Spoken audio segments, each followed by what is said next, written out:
Things feel more and more like summer, and I think these guys know it. Yeah, feijoas are showing signs of growth. Even these cacti here. And we're finally getting growth on our passion vines. Although, there isn't much that survived. Most stems died back nearly to the ground. Oh look, even this calendula is happy. My gufla vines, despite being damaged, have started blooming, and it smells amazing. I doubt I'll get any akebias this year. Most of my plants have flowers, but they're also very small. Oh, I think we'll be able to taste some hawthorns this year. This is blue hawthorn, but there's also flowers coming on the Chinese hawthorn. Jujube trees have finally stopped sleeping, as did this cherry tree. My pawpaw trees are also starting to bloom. The most advanced one is this one. Flowers are still green, so not open yet. As it often does, when hit with spring frost, the sausage tree had to grow back from lower buds. And it looks like some have flowers. Oh, and this magnolia vine is also starting to flower. And we're ready to harvest rhubarb. So much rhubarb. Oh yeah, thanks Scandibug. These are grafts of bayous, an improved trifoliate orange. Service berries are nearly done flowering. Unfortunately, my pomegranates are not all doing great. The smallest ones have died back, but it looks like it's alive at the base. The biggest ones are already growing. Oh, what kind of nastiness is this? That's gummosis. Yeah, the tree got infected somehow. I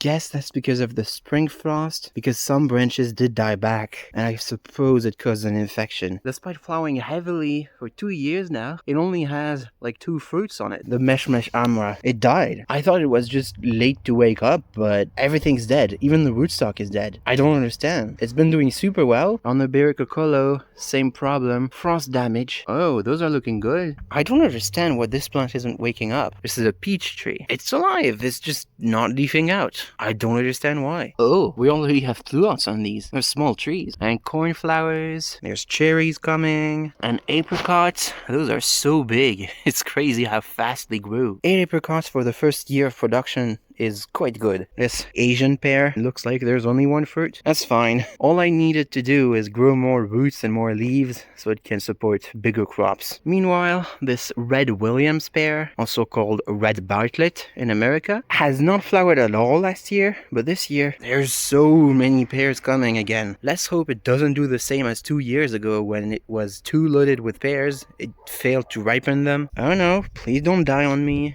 This is another Asian pear with replacement for one that died last year and looks like it's dying too. And look at that pitiful purple candy pluot. I really shouldn't have bought that. It kept dying back year after year, and this is the only branch of purple candy that remains now. I already planted a replacement. I planted this grape this year as a replacement for one that died, and it's already trying to flower. Yeah, I don't think that's a good idea. You're basically planted in sand. You need to grow roots first. And the super early plum, Sverkranaya, look at that, it already has massive fruits. Well, massive for the season, but I lost half the crop to spring frost. Oh look, that's cool. There's a few fruitlets that are starting on this Bella Z Colocot. It's a complex cross of apricot and peach and plum. 2/3 peach, nearly 1/3 plum, and a small fraction of apricot. And fruits are supposed to look like tiny peaches. And yeah, there's a fuzz on it. And it's so-called plum peach hybrid.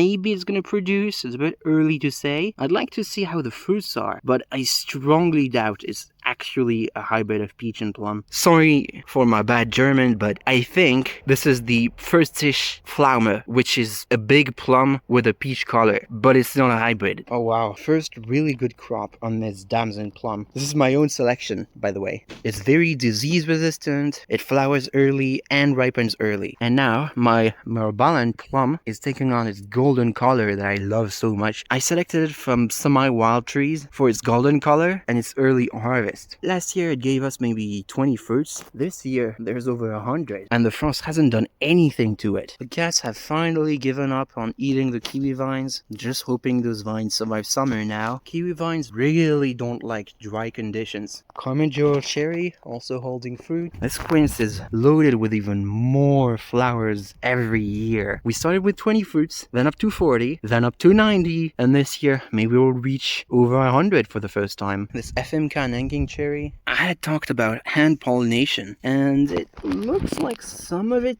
took. So hopefully I can get a hybrid between Nanking cherry and apricot. My Granny Smith apple, we should get probably around 5 apples. There's nothing on this sweet treat Pluery. However, Nadia Pluery has a few fruits on it. And on this Burla cherry, I pollinated the early flowers with Nadia pollen, hopefully to get a backcross of Pluery with a cherry. There's so many bees and beetles coming in my gummies, as Aki Gumi or Autumn Olive. I don't know if you hear it on the recording, but it's buzzing. Yeah, there's honeybees, bumblebees, and beetles, and all types of things coming in. Looks like we're having our first real crop on this seedling peach. And the mulberry is growing back. There's even some flowers on it. Well, it certainly isn't as much as the initial flush that was burnt. Still waiting on this citromolo to flower. And with this Strivos, I still don't see any flowers coming, but there is some growth. Same with the Sichuan Pepita. No flowers, but some growth, which is good because last year it didn't grow at all, and let's just say those leaves are 2 years old and there's not many left. Oh, interesting. We actually have flowers coming on this newly planted Satius.